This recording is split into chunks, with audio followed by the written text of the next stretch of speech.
Tudo bem com vocês? Então, eu vou trabalhar a temática aí do item 1, os conhecimentos gerais e atualidades, para o concurso público da EMURC, que é a Empresa Municipal de Urbanização de Vitória da Conquista. Então, trata-se aí de um estudo dirigido, um infoproduto que eu preparei exclusivamente para esse concurso, né, feito pelo Instituto Avalia, que inclusive cobre este mesmo conteúdo para demais concursos. E trazendo aí uma abordagem contextualizada, né, e o que pode ser cobrado pela banca através das questões. Então, o estudo dirigido, ele tem uma preparação aí intercalando, né, com as informações acerca da temática e questões comentadas e questões para treinamento ao final. Aqui eu vou fazer um apanhado geral para que você possa conhecer um pouquinho desse material e perceber que vale muito a pena adquirir, até porque o preço está super, super acessível. Então, logo abaixo dessa aula, aqui na descrição desse vídeo, eu vou deixar o link de acesso a esse material, ok? Siga o canal Biociências Rai. Então, o que acontece? Quando a gente fala de cultura e sociedade brasileira, a gente tem vários elementos dentro dessa temática, que inclusive estão sendo aprofundadas de forma pautada neste material, e que constitui a diversidade cultural que tem em nosso país. Então, elementos como a música, a literatura, as artes, a arquitetura, rádio, cinema, teatro, jornais, revistas e televisão. Então, eu reuni aí os principais elementos que fazem parte da cultura contemporânea, que constituem e que realmente expressam as questões culturais da nossa sociedade, né? Mas antes disso, eu fiz um apanhado geral sobre o que é a cultura e sociedade do país.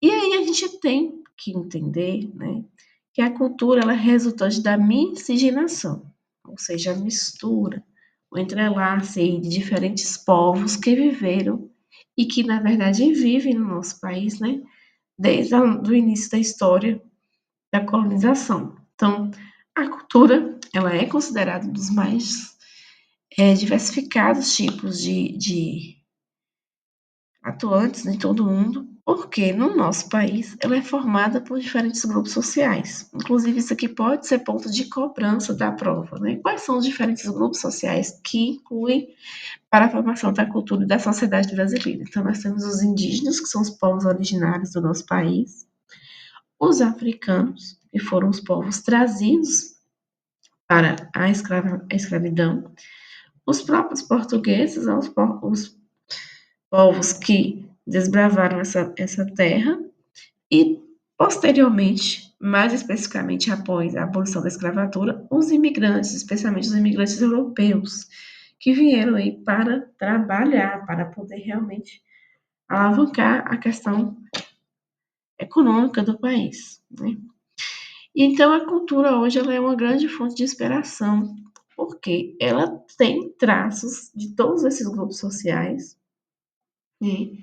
E que faz com que o país seja marcado por uma hospitalidade, por essa alegria, por esse jeitinho brasileiro de ser, um país acolhedor, onde a convivência humana e a interação social ela é muito valorizada. Outro ponto de expressividade muito forte da cultura, e também pode ser cobrado na prova, é a questão da religiosidade, tá? Então, a religiosidade, enquanto elemento da cultura, ela também sofreu misturas. Na verdade, talvez seja o ponto, o elemento que mais está entrelaçado aí e que é observado nos vários fatores, né, da cultura e sociedade, desde a música, desde a questão das artes, da arquitetura, das grandes igrejas, especialmente das igrejas sacras, né? Aí também retratado no cinema, nos jornais, nos noticiários, enfim, é uma marca muito expressa da cultura brasileira. E enquanto elemento cultural, ela também sofreu muitas misturas.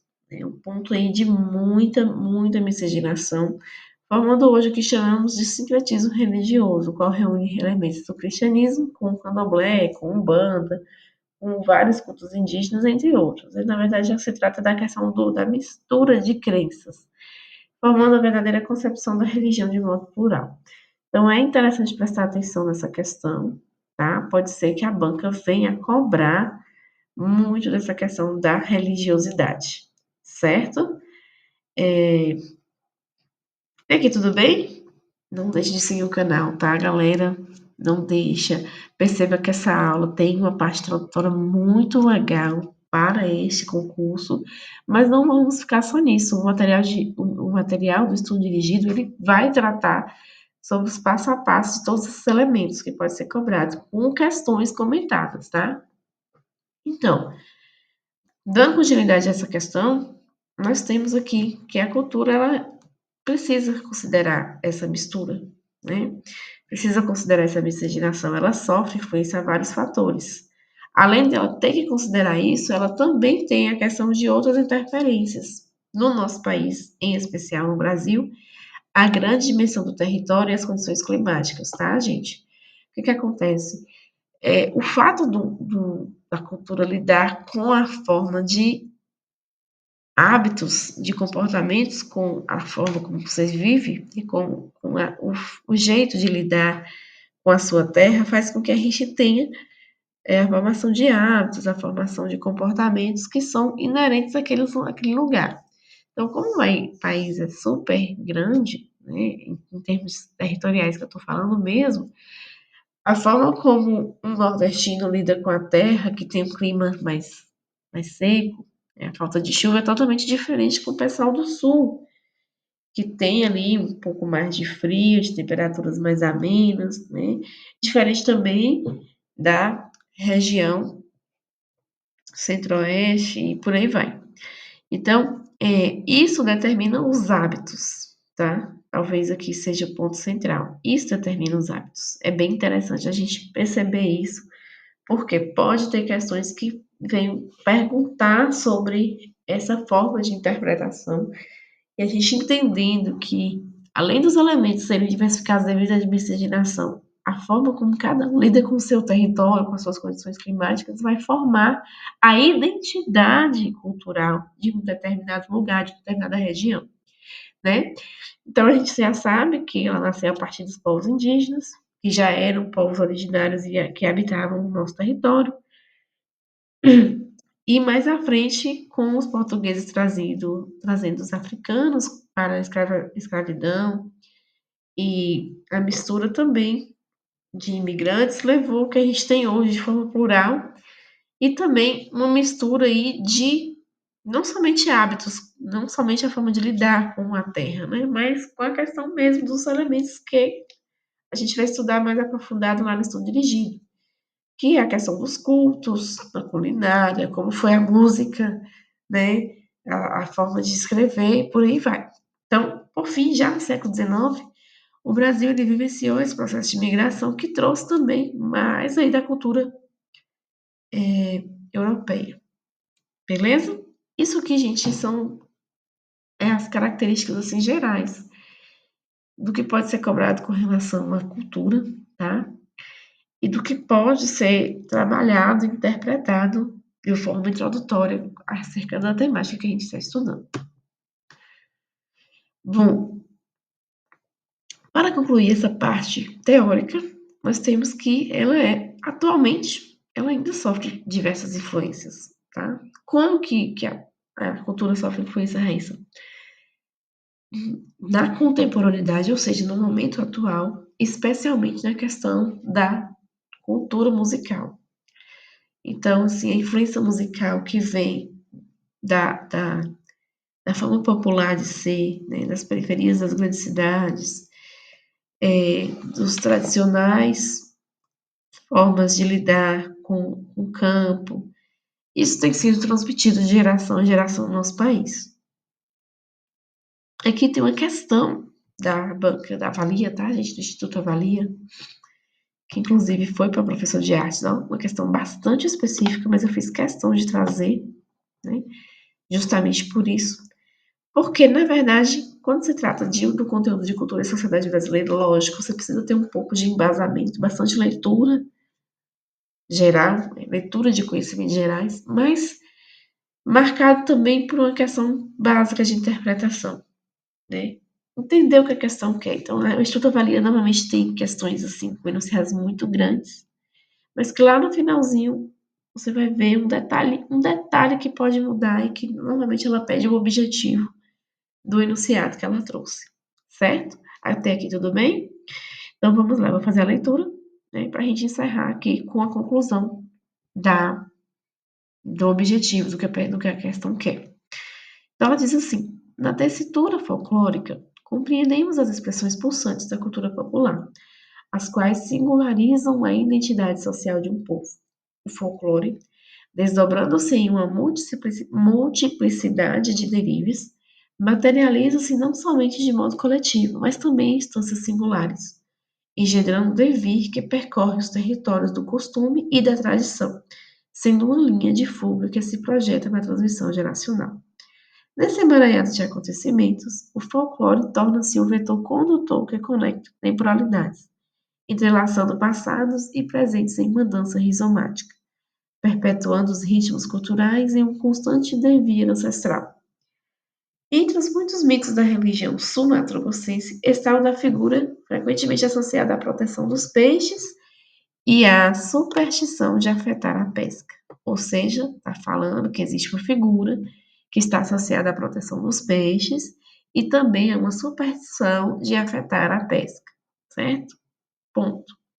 Com base nesse contexto, assinale a alternativa que apresenta o nome e função do mito ecológico relacionado a esse ser, tá? Então percebam que aqui é uma questão cansativa, muito específica, tá? Por isso que eu fiz questão, porque realmente é muito específica da área, então se torna uma questão complexa a nível de leitura, mas é uma questão extremamente objetiva, simples de interpretar. O que que ela quer? Ela está dizendo que existe uma figura mitológica, né? No caso do folclore brasileiro, que está associada à proteção dos peixes e à superstição da falta de pesca, de afetar a pesca, e quer que você consiga identificar quem é, apresente nome e função. Quem é essa figura mitológica? Quem é esse folclore, tá? Então, gente,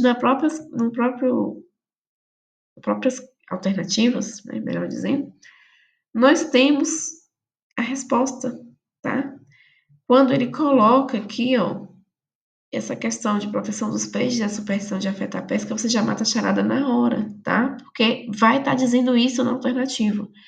Então, letra A. Trata-se da mãe d'água, que é vista como uma ameaça à pesca, ok, de fato, por causar dias infrutíferos para os pescadores e, ao mesmo tempo, proteger os peixes e os rios. Não tem jeito, a gente já chegou na alternativa, tá? Opa, perdão. Exatamente a letra A resposta. Por quê? A mãe d'água, ela protege os peixes, mas tem essa superstição de atacar a prosperidade e o resultado para os pescadores que estão aí em busca desses peixes. Então, é a letra A. A letra B, você já vê que não é. Acredita-se que seja Iemanjá d'água, não existe essa nomenclatura para o folclore da Iemanjá, né?